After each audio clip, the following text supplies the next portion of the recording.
Welcome to another episode of Power Move Makers. This series was created with a simple goal in mind: to bring to the table high-level executives, successful entrepreneurs, and just all-around inspirational human beings.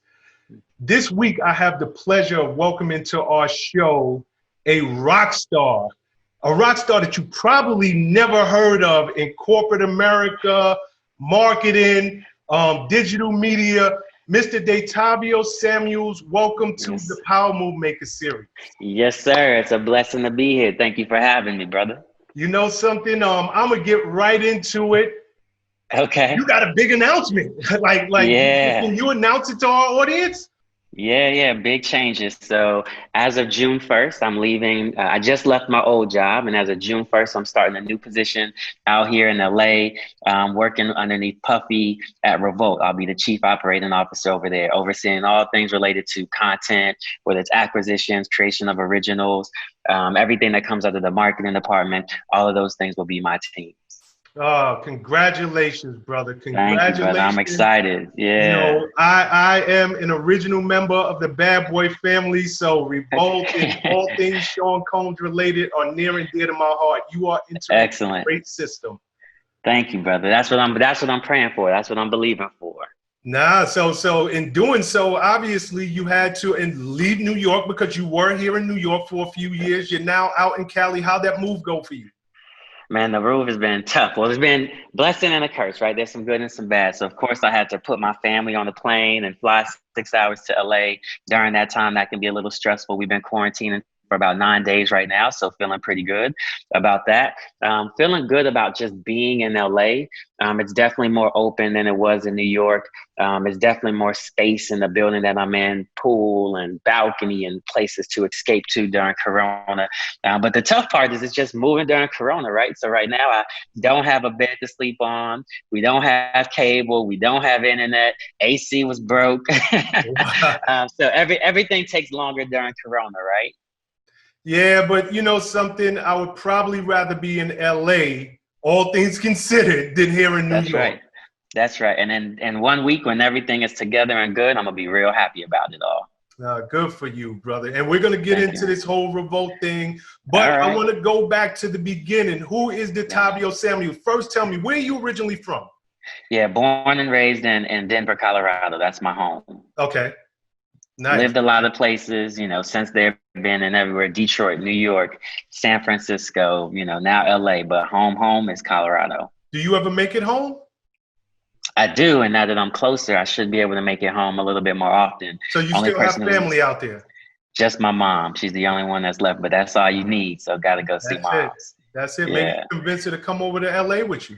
Yeah. I mean, again, everything is a little bit closer now, so I think that might be a possibility. Where'd you go to school? Went to Duke University for undergrad. 2 years after that, went to Stanford, did my MBA and my master's in education there. Okay. What'd you major in undergrad? Stuff that didn't matter at the time. I majored in, it was the easy stuff. It was like, what's the stuff where there are no intro courses to filter me out? So political science. I majored in African-American studies because I had a heart and a passion for it. And they didn't have a business major or minor. They had something called a markets and management certificate. So I did that as well. You know, I typically ask these questions because people, you know, they don't understand. Just like you said, I took a major that really didn't matter much in undergrad, and people think that they're locked into these things. You've gone on to do some amazing things in your career, and it just goes to show, just because you don't necessarily know what you want to do early in your life, things change like this. So absolutely, yeah. So I think absolutely it's important to bring those points out. I actually think it's almost even the opposite, which is if you know exactly where you're supposed to be at 21.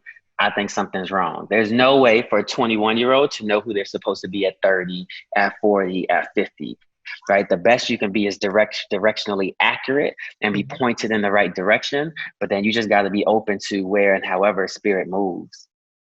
You know, Detavio, I love that concept. Because remember, we should stay on this for a second. Okay. Because people think that they're supposed, people put Yeah, so much pressure on themselves, right? that's right. They That's look at right. these high-level executives, they look at these really successful people, and they think I should know exactly what I want to do because obviously that person knew exactly what they wanted to do early on, and they put this undue pressure on themselves. That's exactly right. What do I want to do? But you look at it the opposite. That's exactly right. Maybe it's not a bad thing not to know what you want to do at 21. Yeah, no, I mean, look, if you're still chasing the same dream you had at 16, at 30, I think you owe it to yourself to do a deep dive, right? To make sure you're not on autopilot. That young kid at 12, 13, 14, 15 definitely does not know who they're supposed to be, right? So you gotta do that self-check to make sure you're making new decisions. Even if it's the same decision, you gotta make sure you're making new decisions. And so many of my friends who were set on a path from 16, 17, 18, a lot of them lawyers, some of them doctors, 35, 40, like hate their jobs, right? But Oh they've my been God. on that trajectory their whole time, and now it's too difficult to go backwards. I tell people all the time, look, your 20s is for exploring and figuring it out. Your 30s is when you like got to lock in. And if you can lock in at 35, 40, you have 20, 25 years to be an expert and dangerous at something that you are good at and that you love, as opposed to following some dream you had at 15 and landing in a career that you'll hate for the next 30 years. Ooh, talk that talk, Detavio. Oh, I love you are dropping such great points. Okay, I so, appreciate it. huh? I said, I appreciate it, brother. Yeah, you were dropping such great points. You graduate Duke. Do you Yeah. take a job or do you immediately go to Stanford? Yeah, I took a job. So my story and kind of how my path goes is I was always good enough at school. And so, to be honest, was taking as few courses as I needed, reading as few books as I could. And it wasn't until second semester senior year where I took my first marketing course. And that's the first time where I was in school and like I wanted to be good. I wanted to buy the books. I wanted to know everything. I was coming home and analyzing commercials and trying to break down the strategy. And so it was the first time that like a light had gone off inside of me. And I believe the job is to follow that light. And so at that time, I'm like, okay, I want to do marketing. I look up marketing jobs. The top jobs are all CMOs and most of them have MBAs. So I decided at that point in time, 21 years old, that I want to go to business school to get my MBA. Average age graduates from business school at 28. I'm 21. Feels like too long of a journey, given that I already know what I'm going to do. Fortunate or unfortunate enough, this is 2020, 2001, 2002, coming kind of out of like that .com bubble. A lot of jobs disappeared. So I lost my summer internship as a full-time job, which gave me a second to sit back and rethink. I ended up taking a job at Fuqua School of Business, which is Duke's business school. And the strategy there was I could start taking courses early, right? I could sit in the back of classrooms and gain knowledge. And I also could build even better relationships with the people in admissions and figure out how to get into business school young. And so instead of waiting until I was 26, I was able to go to business school 22, 23. Oh, that's amazing. Congratulations. What year did you graduate? 2000, I went in 2004, graduated in 2006. So That's you 25. you're about what, 25 years old? 25, exactly. Okay, good. First job out of Stanford. Global marketing. So again, I'm on this CMO path. At Stanford, they had also opened my eyes to this entrepreneurship thing. So I'm definitely entrepreneurship and marketing at the time. I take a job doing global marketing at Johnson & Johnson, super dope, traveling everywhere from Colombia to Brussels to Portugal to Spain. I'm training doctors how to use our products, which are essentially products that make you stop bleeding during surgery. So I'm watching neurosurgery, I'm watching liposuction, all of that stuff. The experience was amazing, but I realized I was building a ton of knowledge in a space that was not super interesting to me. So I was building knowledge in a healthcare space and I needed to learn biology, and none of that stuff was setting my soul on fire. And so at that point in time, I just kind of made a decision that I wanted to move to the advertising side of the business, that as a marketer, these ad people were bringing us ideas and my job was to be a good filter. Not those 10, these 3 ideas, and that's what goes to the CEO to make a decision. Well, I wanted to be on the side of the people who are actually doing the ideation, who are actually doing the strategic thinking, who are actually doing that work. And so after a while, I made the decision to jump out and head to the agency side. Before we go there, you just Yeah. said something I want to go back to. You Yeah. said it wasn't setting your soul on fire. Number one. Yeah. While Yeah. at Johnson and Johnson, that is a great name. That's great to Yep. have on your resume. Were you making good money at the time? Yes, it was my first time making six figures. I went into business school making $30,000 a year, Mhm. came out of J&J making 100K. So I Beautiful. was making real money for the first time in my life. Beautiful. I want to touch on these points for a second because people get locked into, I'm making great money. Yeah, I work for this amazing company, and I'm on a career trajectory to move up and do big things. yeah, You noticed early on, all of this is great. I'm traveling the world. I'm going to all of these exotic destinations, but absolutely. it's not setting my soul on fire. That's How right. important is it for you to have passion, not just money, Yeah, but yeah. passion about what you do every day? Yeah, I mean, I think so. First of all, let me say that I think it's of supreme importance. And again, I think the job is you start out really wide saying, oh, I want to do marketing. And there's no way for you to really know what you want to do. And so over time, you get tighter and tighter on that brief, right? You figure out how to do more and more of what you love and less of what you hate. And for me, the formula is simply my gifts and my talents that God has put in me, times those spaces where I'm passionate and willing to earn a check for them. Because some of these places where you're passionate, you don't want to earn a check for it, right? You want it to be free. I've been doing photography for the last 2 years. I refuse to take a check because I don't want anybody telling me when something has to be done, how many pictures I have to edit, right? I don't want to bring that into that escape. But it's that my gifts times those passions that you are willing to monetize becomes the key for how you become super dangerous and good in your job. Got you. I love that. I love it. Mm. You decide, or you come to realize rather, the Yeah, client is now pushing a lot of the work. You are filtering great that's ideas right. at That's right. this point, but you're not on the idea side of it. That's You right. make the decision, hey, this is good money on this side, but I want to go to the side that really sets my soul on fire. I can really come up with these creative ideas. That's right. Where do you land at that point? Yep. So at that point in time, Global Hue, which was the number one multicultural agency in the nation, founded by Don Coleman, legendary, iconic. I owe him so much. Don Coleman was running it at the time, Robin Sybil Chavis and Alan Pugh, all kind of mentors and people I look up to. So they had built this really amazing company that was doing multicultural marketing as kind of my first entry into that space for all the big brands, Verizon, Chrysler, Walmart, etc. And so I go to Global Hue, and my first job there is running the U.S. Navy brand for Global Hue. I want to ask a question. How do you get on their radar? Don Coleman, legendary guy in marketing.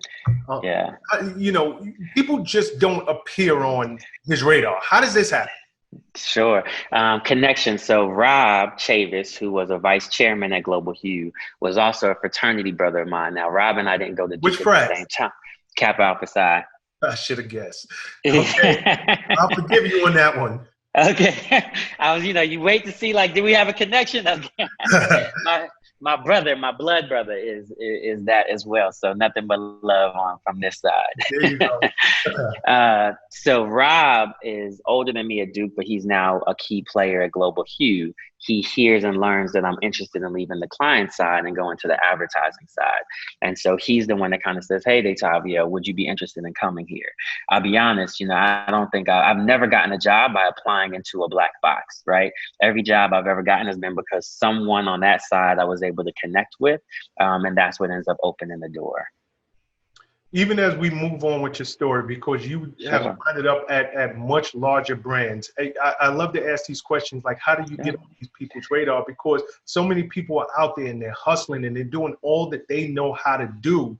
That's right. It just seems that they can't get on the right people's radar. Yeah. In your case, you said, okay, I got in the door through connections. That's right. Always. Every single one Did of I hear them. you say the Navy account? Yep, that's right. So I was running a U.S. Navy account focused on recruiting Asian Americans and Black Americans, specifically college students into the Navy. And it was wild because I first showed up and was like, I don't want to do this job. I'm not trying to send young Black and brown and yellow people to war. But as I uncovered it, the Navy had some of the craziest programs I'd ever seen. They were literally paying young Black men to go to school $2,500 a month to $5,000 a month to do nothing, no drilling, no training, no nothing. You just collect the check, send it to moms, drive your car, pay for your place. That's it. And then, of course, you had to do, I guess it was a 4-year commitment afterwards, but they were in real jobs. They were as engineers, as doctors, as lawyers, as businessmen. They were as leaders. So uncovering something that I thought was really good for the community made me feel really good about doing the job. In fact, one of my claim to fame there is within the first year on that business, we almost tripled the account because I believed in it so much, and we were able to come up with a strategy around these kind of programs that the Navy really brought into for a very long time. How long did it take you to rise up the ranks within Global Hue? Yeah. So this is the question I get asked the most because this is where you see my career kind of ratchet up the fastest. So it took 1 year. And so essentially what happened is I was running the U.S. Yeah. Let me go back because I want to bring all of these points to light for our audience. You go to Global Hue, you are, would you say 28 at the time? Yeah, this is 2007, 26. You're 26 at the time. You go in, you take over the Navy account, you triple it in a year. Correct. Talk to me from that point. Yeah. This is where your story gets so damn fly. But go ahead. Thank you, brother. Yeah, so there's a strategy that I call jumping ladders that I've used my entire career. And so most people think that the right way to climb the career chain is to go up the ladder, right? And it doesn't usually work that long, and it doesn't work that well. And if it does, it often takes you longer. So the example I give to people to kind of dispose of that thinking is the president of the United States. If that's the way that it worked, you would think people would start out as mayors and governors, and then they go into Senate and Congress and then become presidents, right? But in the 50 plus presidents we've had, only 3 of them have gone that route. Everybody else jumped from some other space into that seat. Case in point, Donald Trump, who was a businessman and jumps into the most powerful seat in the US or in the world. And so that's the strategy that I've used. So what J&J gave me was a couple of things. Real strong marketing strategy from the client side, as well as just being in the room when we were talking about the ideas and filtering the ideas out. So when I go to Global Hue, now I know how to build strategies in the way that clients receive them. I also know the way that they talk about them. So while I knew zero about advertising, right, I was learning that from a lot of people who were smarter than me, some younger than me, some who had been in it much longer than I had. But I was bringing this marketing strategy, this marketing thinking, and the way we talk about our ideas to the client on the other side of the table. And I believe that that gift and that experience is what enables me to triple the Navy business. Literally, we probably did it in like 3 to 4 months. And then so I started October 2007. The business has probably tripled. You know, we signed a contract by January 1st of 2008. And then it's a bunch of God and luck. So that summer 2008, the woman who was kind of the most senior leader on the account, who was running the Walmart business, decided to quit. And when she quit, and she kind of quit like out of nowhere. And when she quit, Global Hue took the 3 strongest folks at my level, supervisors, and promoted them to directors. And then they took me and promoted me twice. And so I became the group account director. And so I went from running the Navy business to running the Navy business, the Walmart business, the MGM business, and a few others within my first year, which is all God and, you know, the fortune that I had to deliver early on in that first year. How many hours are you working at this point? Oh, crazy. And especially once I got on that Walmart account. Look, I love Walmart. Have been on that business since 2008. But I'm telling you, I mean, we're probably working 60 to 100 hours a week trying to get that job done. Incredible. Incredible. Yeah. You're at Global Hue for how long? I left Global Hue in 2014, April of 2014. So 7 years. 7 years. You leave, what's your title? I was president of Global Hue. So Don Coleman, again, I owe him so much. After double promoting me that 1 year, I basically got promoted every year until I left almost. Wow. Yeah, Wow. But it's just it's a testament to the point that you deliver. Like, you know, people can absolutely. promote you. They can, you know, you can find someone that mentors you and finds favor in you. But at the end of the day, you have to deliver. You That's have to exactly bring right. goods to the table every day. So that's That's an exactly right. incredible testament to yourself. You Yeah, get I close appreciate to it. I think what? I was fortunate and blessed enough to deliver, and then I had good leadership at the top who saw that and rewarded it. Right. I'll tell you, one time I walked into a meeting, Don handed me a letter, and when I tell you that he basically like doubled my salary, didn't ask for it, didn't request it, but to your point, Don took care of the people who were taking care of his business. Right. And so yes, I'm grateful that I was able to perform, and even more grateful that I had leaders that saw it and responded. How old are you at the time that you become president? I probably became president of the Detroit office around 30.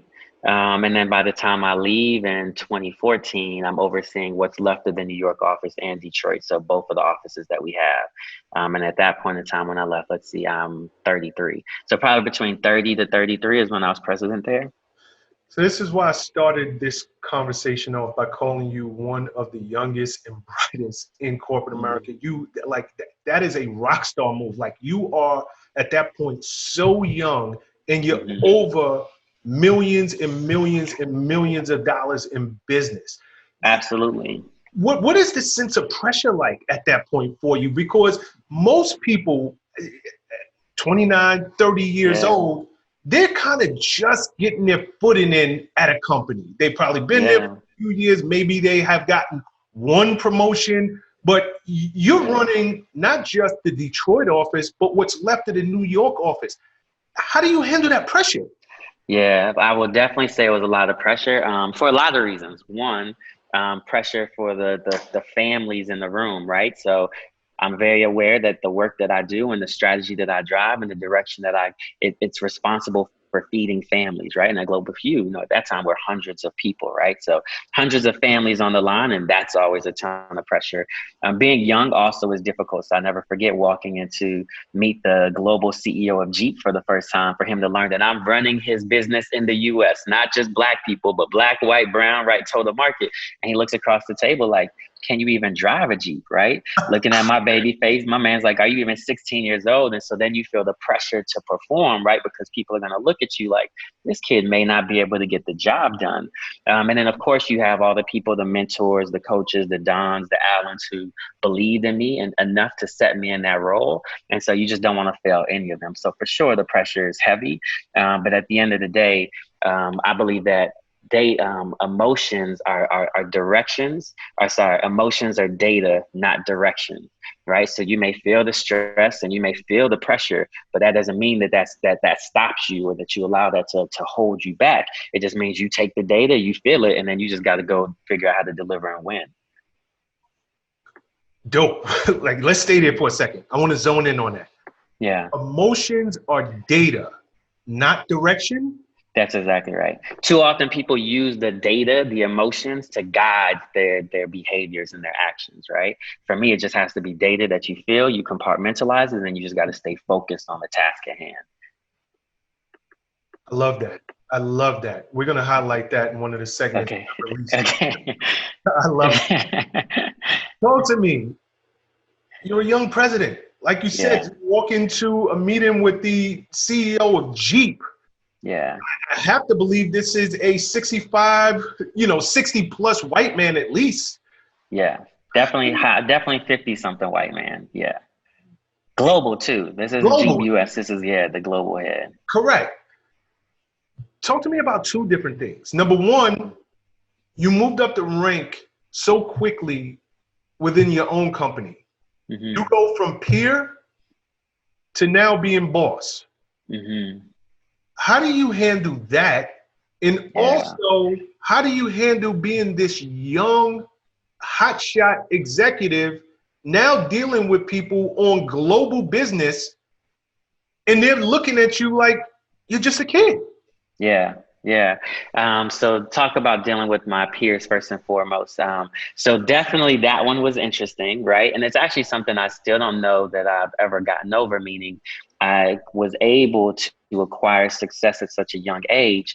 I still am like what I would call like a very in the trenches leader. Because when I was 30 years old, I wasn't going to leave my friends staying up all night working on projects, right? Just because I was the boss. If they were going to be in the office till 2 in the morning, I was going to be in the office till 2 in the morning, right?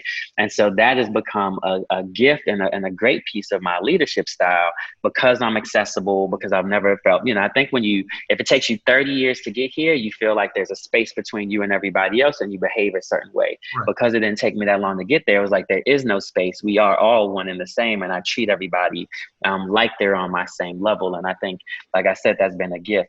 I've also had to deal with the curse of that, which is quite often I feel like I don't get the same respect that the 65-year-old white man would get, not even from my teams who may love me and appreciate how accessible I am. But because I'm so accessible, I think it gets rid of some of that mystery, and then they don't treat me with the same kind of respect and honor that I think they would do if, again, I was a 65-year-old white person. So that's definitely been a thing, kind of keeping up with me my whole career.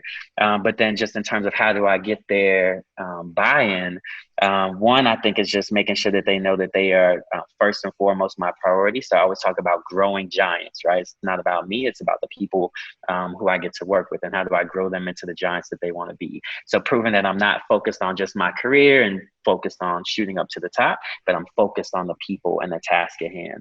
And then at the end of the day, I just think it's about delivering the work. And God, we trust. Everybody else bring your data. Either you can do the job or you can't do the job.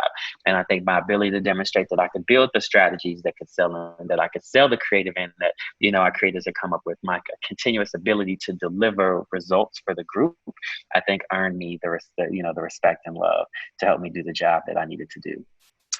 You have an interesting management style, because I remember when I was coming up, I was a young intern, and I won't say the name. Many people know this woman, but Okay. she told the boss that I was working for at the time I was interning for. I remember sitting in on a meeting, and she actually told him, "You shouldn't be too accessible. Being too accessible makes you look weak. It makes you look like you don't have a lot going on." But you just used that word several times. I am accessible to my staff. Where did you come up with that? Like, is that just innately who you are? I know I in order to lead, I have to lead by example. I have to be in the trenches with my staff, because I'm sure there's probably some older execs that gave you possibly the same advice that my old boss was given by his boss. Absolutely. Absolutely. No, you're 100% right. It's just my own personal style, right? Like, I don't take myself too seriously. I don't want to sit in some castle or in some mountain and look down, right? Again, I left the marketing side to go to the agency side because I wanted to be a part of the making. I wanted to be a part of the creation. And at the end of the day, like, I'm not going to ever ask anybody to do something that I wouldn't do, right? So again, if I'm asking you to stay up till 2 a.m., at some point in time, I need to prove to you that I'm willing to do that as well. The other thing that I saw growing up, just watching my leaders, is quite often I felt like, what I used to call like the emperor with no clothes syndrome. Quite often I saw these leaders who were a bit more command and control, and everybody around them saw all the flaws. Everybody around them saw all the mess, and everybody was afraid to talk to them, right? And so I decided at that point in time, like, I don't want to be that guy. I don't want to be butt naked out there in the streets and my whole team know I'm wrong and not say anything, right? I want all of the data so I can make my own informed decisions. And that means being more accessible. It means being relatable to the person who's at the front desk as much as you are to the VP and the SVP. And I've just kind of always kept that. Oh, I love that so much. I mean, you're dropping great gems here. You really are. Thank you, brother. Got a question for you. Yeah. I'm a man of faith. Are you? Same. How much does faith play a role in your leadership style? How much does it play a role in your personal life? How much does it play a role in the decisions that you make day to day? Yeah, actually, thank you for asking that question. It's actually one of the things I want to get better at doing, which is tying my success to my creator, which, you know, I believe deserves all of the credit. So I Yes, it thank you for giving does. me a space to do that. No, God is the center of my life in any and all things. You know, even as I took this job in my interview with Puff, he said, tell me one thing you need to know about me. Tell me one thing I need to know about you that's not on your resume. And I said, well, I'm a man of God. And that doesn't mean I'm running around the office with a Bible, popping people on the head, because I don't believe in that. But it does mean that I will carry myself in a certain way with integrity. It does mean that the business will be run and managed in a certain way that's reflective of my faith. And so at the end of the day, like, I think God is everything for me. I've also surrounded myself with a lot of folks, specifically Black women, who are prayer warriors. Like at my last job, Woo! Talk that talk, Detavio. my admin brother, like, she know I was walking out of my office into a meeting to make millions of dollars or have a conversation with my boss. And as I walked out of my office, she would walk into my office and start praying. Right. So my mama, you know, this woman, Yvette, just around me, I surround myself with people who keep me lifted, because I believe that as long as I'm moving in the way God wants me to move, that everything I do will be blessed. And I need it to be blessed because there are families on the line, the culture's on the line. And I just don't think I can make those decisions or move on my own without Creator. Oh, I love that you elaborated on this, because there's so many people who just need to understand. Number one, Yeah, there is a greater power. absolutely. You have done some amazing things in your career, but you didn't do it on your own. And the That's fact right. that you recognize it, the fact that you understand that I need to be in alignment, in conversation, in relationship with my That's right. creator at all times, not At just all personally, times. but when I'm making these decisions that could affect my overall business, That's right. he needs to be part of that conversation. I think that that is so important, because people, they compartmentalize their life, and they think Yeah. God only fits in one area. No, No. you should be in relation with him in all areas of your life. So I love the fact that That's you're a right. man of faith. And just as a quick insider information right here, the fact that Yeah. you told Puff that, understand that that went a long way, because one of his most trusted confidants at the company for so many years was a man named Derek Ferguson. Not Sure. Are you familiar with Derek? Yes. Yes. Yes. Yes. Derek was like, you know, and I love Derek. He is an amazing person. A He's been good guy. a mentor and friend to me. But one thing that Derek brought into the Bad Boy system, him and a woman named Vashta, was the fact that, look, you know, we are doing all of these things. We're putting out great music. We're building great companies. But it is God first. We are going to bring faith into the office place. And because of that reason, he was able to be a trusted Yeah. friend and confidant of Diddy. So I know that struck a chord with him. Yeah, I mean, I didn't actually know that about Derek Ferguson, so I'm glad you told me that. Oh, So yes. Derek is currently on the board of Revolt, right? So I Yep. still am reporting up to him in that sense that he actually held the role that I hold last. So he was the last chief operating officer of Revolt. Interesting to hear that part of the story and see how, you know, God continues to just draw a line and connect dots that you don't see. But yeah, man, like, I don't even understand how people pretend to do business without God. Do you know how many years it's been June and I'm looking up going, God, there's no way we're going to hit these numbers at this point in time? Like, I believe that you know, the spirit world is super and natural. I'm going to do everything that I can in my natural, but unless you bless this with your super, we are not going to make it. Right. And my only thing that made me believe we could make it is my faith. And then year after year, we would hit those goals. I don't know how people do it without God. Like, I really don't. If I really thought it was only up to me every single day, I'd probably jump out a window by now, right? I need that person that I can say, God, but you. I trust, but you. I'm gonna walk this faith walk because of you, and trust that it's gonna work out. It's the only way to I make it love for me. that, Detavio, and I'm so happy that you are man enough, you are human enough to bring this into the conversation, into a business conversation, and be so upfront and open about your faith. Thank you so much. Yeah. No, thank you for giving me the opportunity. The last thing that I'll say is I left Urban One and came here because I believe it is God ordained. I believe that it is a part of the assignment to be exactly where I am. I can't tell you all of the reasons why or how it's all going to work out, but I would not be here if I didn't believe that God was telling me to be here. In fact, I'll tell you one story I haven't told anybody. When I first got the call that Revolt was looking for someone in this role, I was like, absolutely not. But God who opens my eyes, but God who allows me to see, but God who pushes me on this path, and I couldn't be happier. So again, we'll see what happens, but I believe I am here for a reason that is absolutely God ordained. I believe you are as well. And even the fact that you are acknowledging that it is God ordained, I'm sure that there is a reason for you going over there. So Amen. great segue. Let's talk Yes, about you jumping from Global Hue to Urban One. sure. How did that happen? So my biggest client, or one of my biggest clients at Global Hue was Walmart. Urban One's biggest client at the time was Walmart. And Walmart was having these quarterly meetings with all of their kind of key multicultural partners. And so for someone who had been on that business for years and saw how difficult it was to run, but also knew how to run it, I would look at Alfred and say, hey man, like y'all are messing up. Y'all are going to lose this business and lose this contract if you don't make some moves.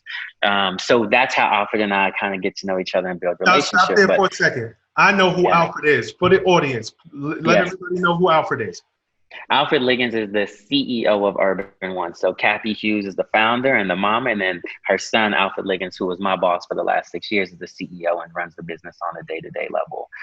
And so I'll tell you again, like how God connects dots. So in November of 2013, I launched a book called Exist No More, The Art of Squeezing the Most Out of Life, and use that book to begin traveling and speaking and doing types of, stuff like that. In February of 2014, I get a call from Urban One saying, hey, we want you to be the keynote speaker and close down our sales conference, was the ask. And I'm like, cool. So I show up, close down the sales conference, they buy all these books, etc. During the Q&A, they're not just asking me about personal development and motivational stuff. They also start asking me about ideas and what it takes to sell ideas into a client and how do you work successfully with someone like Walmart.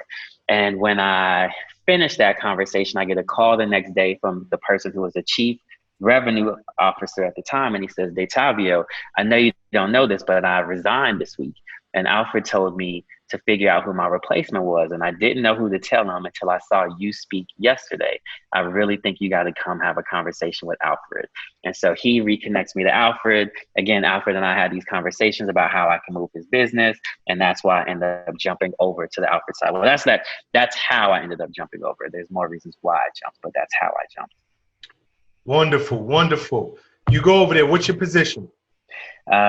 President of One Solution, which was the cross-platform sales and marketing group. President of One Solution. Yeah. I know at some point you move into the digital side, correct? Correct. How long after you're over there before you start taking over the digital side? About 16, 17 months. I came May of 2014 and I took over the digital January of 2016. Okay, great. How many employees were you overseeing at the time? Yeah, so the One Solution business at that moment went from 4 employees. We had phenomenal growth over that time period. We went from 4 employees to probably 20 employees. But then when I take over the digital business, I take over another 100 employees, right? So I end up running a team that, fluctuated between 100 and 150 for the last few years. Okay, so you are literally over, let's just say 125, 125, Absolutely. 150 employees at any given time. Absolutely. Number one, you're a leader now for a few years. You're a few years with president as your title, whether at Global Hue or here at Urban One. Yeah. Can you spot a leader? Like, because everybody is looking, and I'm trying to, matter of fact, I'm just be Shawn. Yeah. Does brown nosing work in a company? Because there's always these people, especially in corporate, they feel like I have to laugh at the boss's jokes. Yep. Everything the boss says has to be right. This, like, can you spot a future leader? And Yeah. also, how does somebody even get on your radar? Yeah. Okay. So two different questions. One, how do I spot a future leader? For me, it's easy. I believe leadership is about fellowship. Your title doesn't matter. Your degrees don't matter. You can't be a leader if people aren't following. You can be the CEO of the company. And if 95% of the people won't follow you, then you are not a real leader. So the fastest way for me to spot true leadership is to identify fellowship, right? Who's got spheres of influence over large groups of people who, when they say go this direction, people Right. say, cool, I'm down to go this direction. That's my singular way that I look for leaders. As opposed to, my formula for getting promoted and moving up in the ranks. There's this great book that was real eye-opening for me. I read coming, I think, out of business school. Oh yeah, maybe my first year at Johnson & Johnson. Written by a Black man, but he basically says there's three things that it takes to be promoted. Merit, which I'm going to make up numbers. He says like merit is 10% of the 100% of the pie, right? The problem with most Black people is we think that it's all about merit, but merit is table stakes, right? And merit doesn't also mean you have to be the person who's at the top of the class. You don't have to be the A++. Merit means anybody who's a B+ and over gets to be considered, right? So that's just table stakes and how you get in the game. The other two pieces that make up the rest of the pie are exposure and image. And so exposure, you have to have exposure to the people who are making decisions. When people are being promoted and raises are being given and people are thinking about the future of the company, do the people in that room know who you are? The second piece is image. What do those people think about you, right? Do they think that you're a performer? Do they think that you're results oriented? Do they think that you're a leader? But for me, the real secret is, all right, let's take merit off the table. That's table stakes. You got to show up and do your job. Folks now have to focus on the exposure and the image piece. And a lot of times I think Black people get passed over in promotions because they only want to play the merit game, which is 10% of the game. They're not playing with the other 90%, which a lot of other people do very well. Wow. I mean, that's good. Do you remember the name of that book? I can find it in 2 seconds. Yeah, please. I'll find it in 2 seconds. To our audience. Yeah, it's a game-changing framework, I think, for those who choose to take it, merit. Because again, it just changes your mental frame about what it really takes to be promoted. And then when you think about it, I'm sorry, go ahead. No, good. I was gonna say, if you think about it, 90% of us have it wrong, right? While you're searching for that book, yeah, of course. Come back. I want to talk to you. I watched an interview on you, and you spoke about a book, Strength Finders. Yeah. I know that I understand that this book, Strength Finders, has meant a lot in your life. That's right. Can you speak to me about that and how it has helped you, not just to perform on your day-to-day, but really understand what you even think a leader is, or perceive yourself? Yeah. So that book, again, changed my mindset about how to be successful at work. So I discovered when I'm at Stanford, it's my first year. Anyone who's gone through business school, quite often the way business school works is those first few semesters are super quantitatively heavy, right? You're in finance, operations, statistics. And if you're not a quant jock, as they call them, you can start to feel like you're not going to be good at business, right? If this is what business is, statistics and finance, and it takes me a little extra work to get it, because again, you're competing against the best and the best in the world, right? Then maybe I won't be good. So I was starting to feel that way maybe my first 6 months into Stanford. And I discovered this book who basically says, you got to figure out your gifts and your talents and build off of that. So I believed in that idea, but what was more important is how they define gifts and talents. So for example, you take this test, 20 minutes, some of the gifts that came out was optimism. I'm one of the most optimistic people you will ever meet. I would have never defined that as a gift, right? Now that I know it's a gift and a talent, I specifically put myself in turnaround positions or startup positions, because guess who needs optimism? Those people who are trying to turn an entire business around. Guess who needs optimism? Those people who are trying to get a business from $1 million to $100 million, right? It allowed me to identify gifts that were so innate that I wasn't giving them credit. And then I used them to build around. And so that book was absolutely game-changing for me. Nice. And for anybody who's watching this, or listening to this on podcast, I've heard Detavio mention this book several times. It's a book that I'm definitely going to go out there and read myself, and I encourage everybody else to do the same. Me too. Thank you. Question for you. Yeah. You have risen through the ranks predominantly at Black-owned companies. That's right. Is there a conscious decision on your part to work for Black-owned companies? And if that is the case, do you plan to stay in these companies in the future of your career? Or as you get a little older, because you're still such a young man, do you plan going mainstream or setting out on your own and becoming an entrepreneur?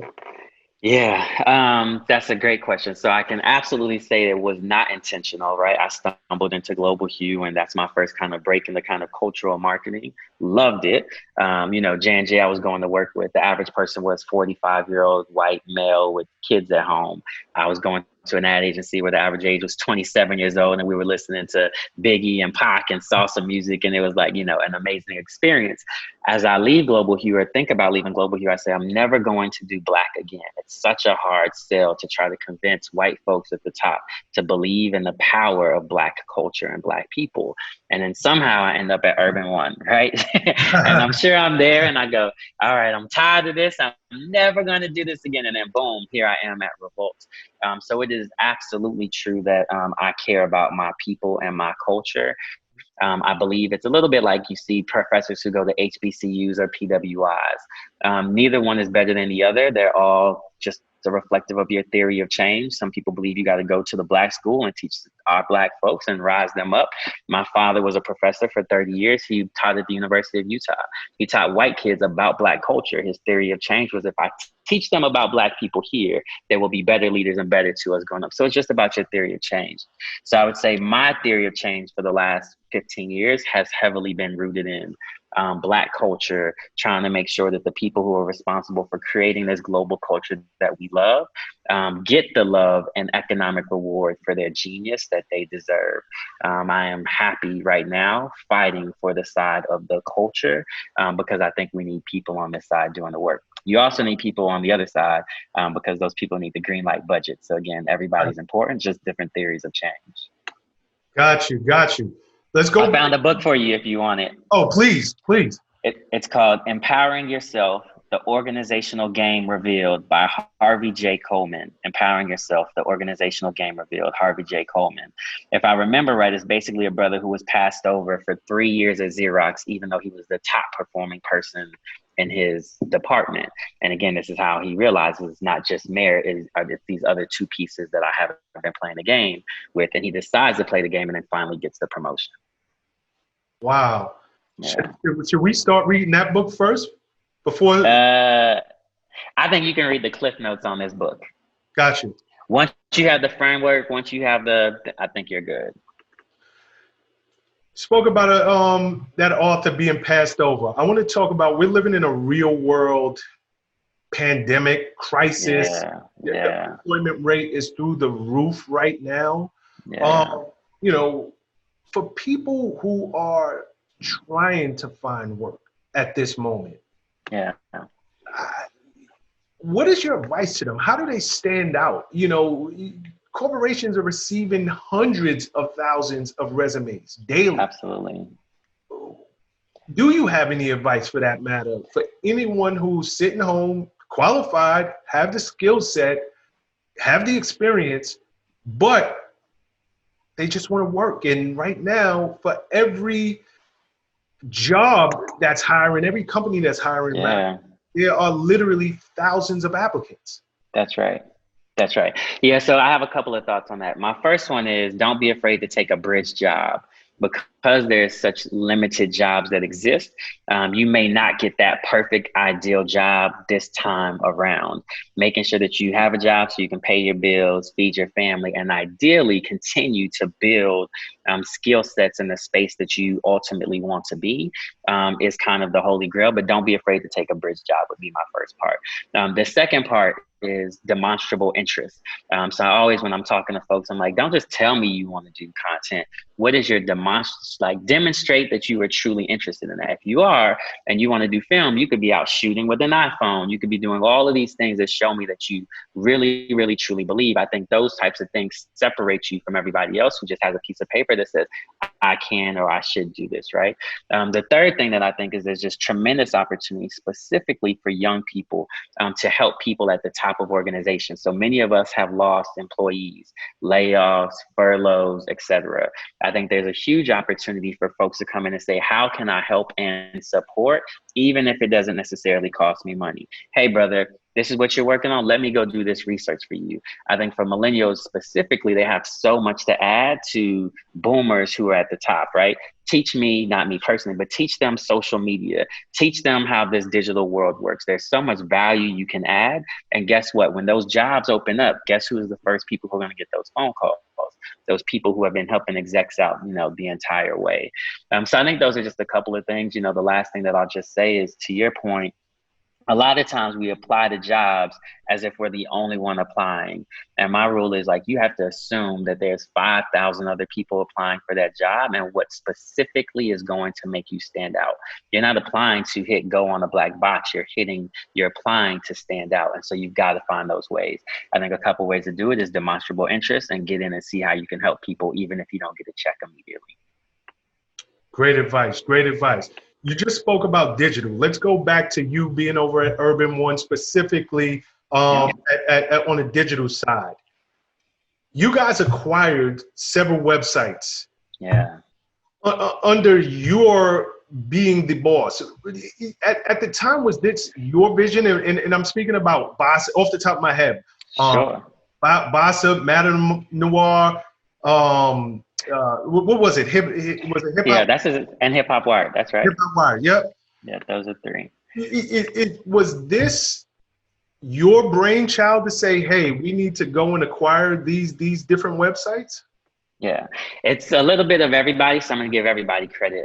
I stumbled into the good fortune that Jamarlin, who ran Moguldom, which are all the brands that you're talking about, Bossa, Madame Noir, and Hip Hop Wired.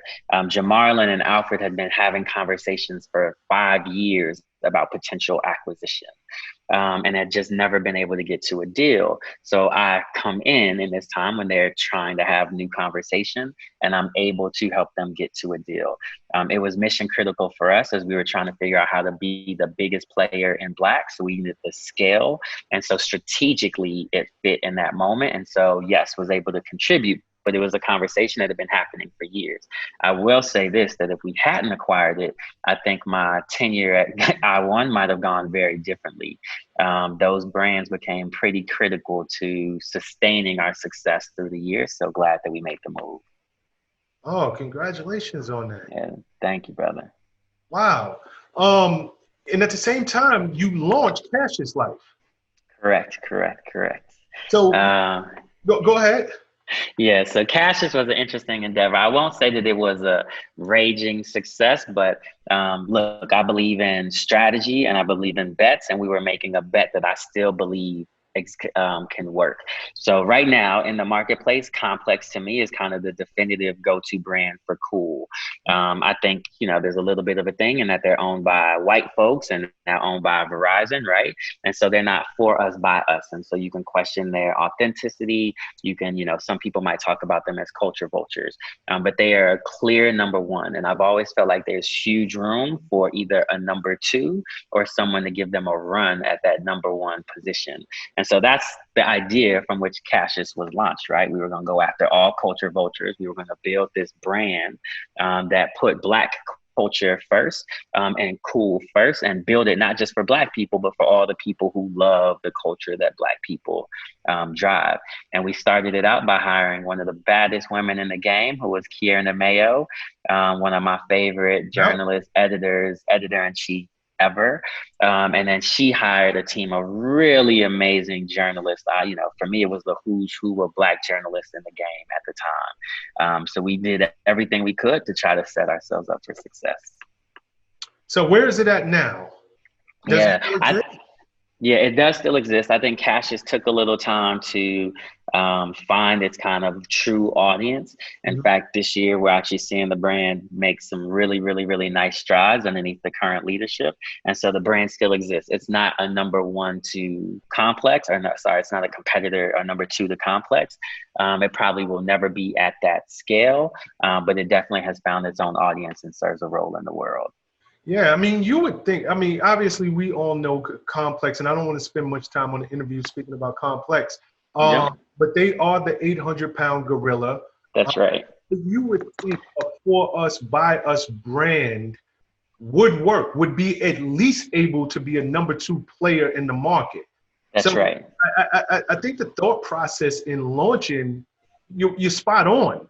I would just, Yeah. off the top, do you have any understanding or any idea on why you weren't able to reach, in Yeah. the 1, 2, or 3 spot?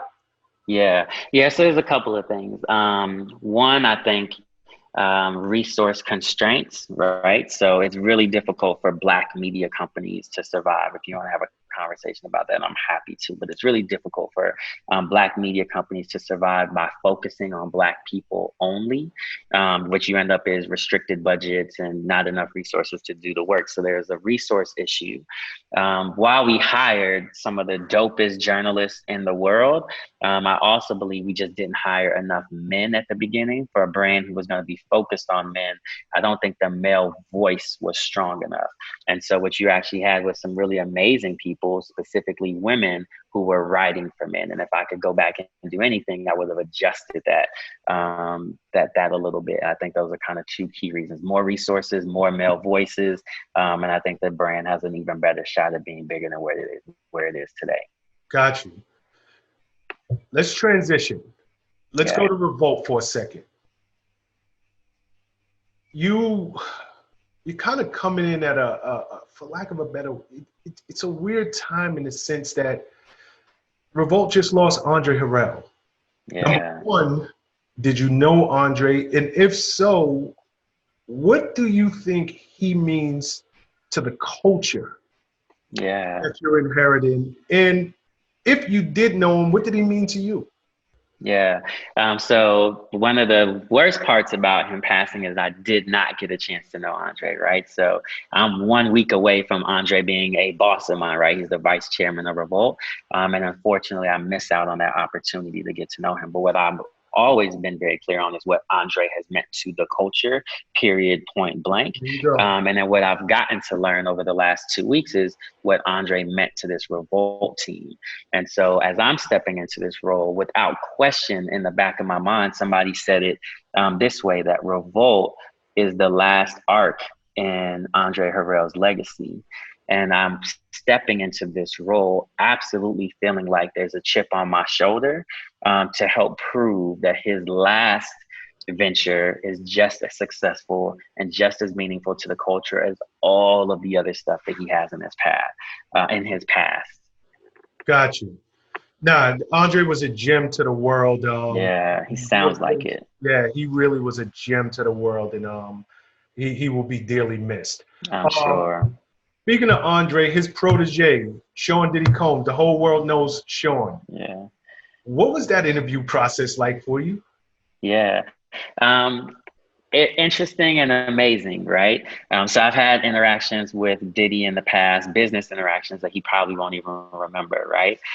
So I'm meeting him for the first time, where we're talking about partnership.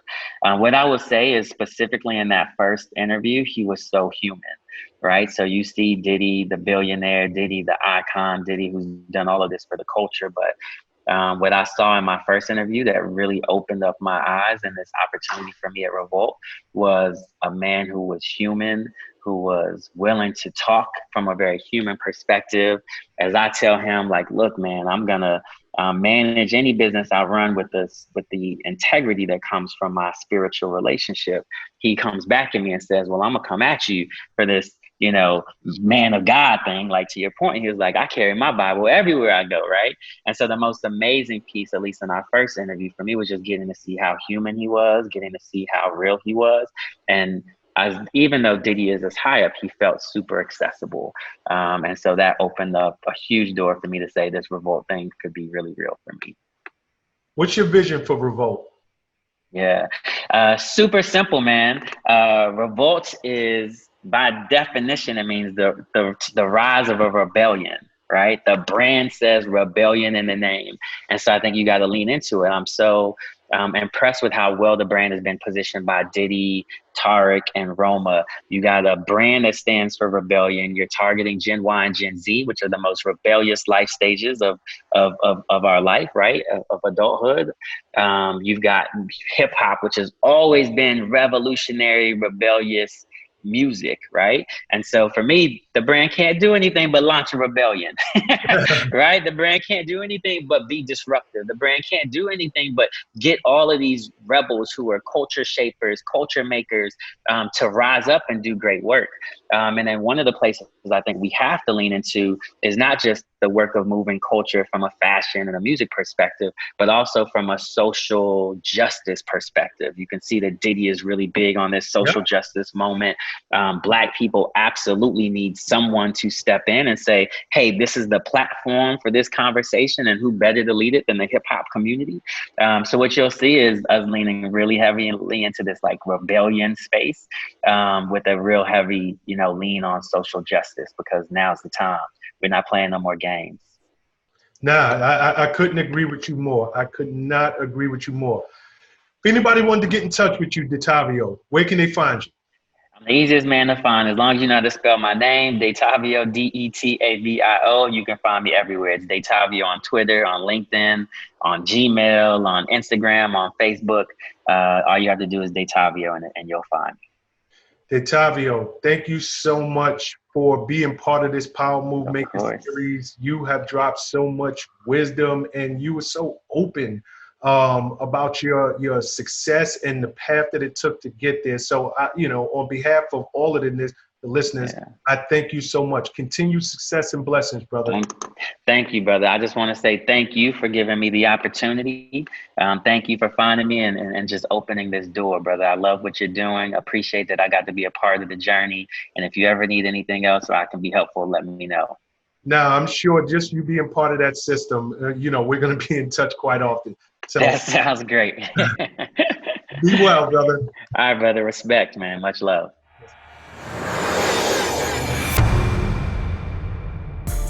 What's up, guys? Thanks for sticking with me to the end of the video. Truly appreciate you. If you like anything you heard here today, go ahead and hit that subscribe button. And if you know anybody that can benefit from this message, feel free to share.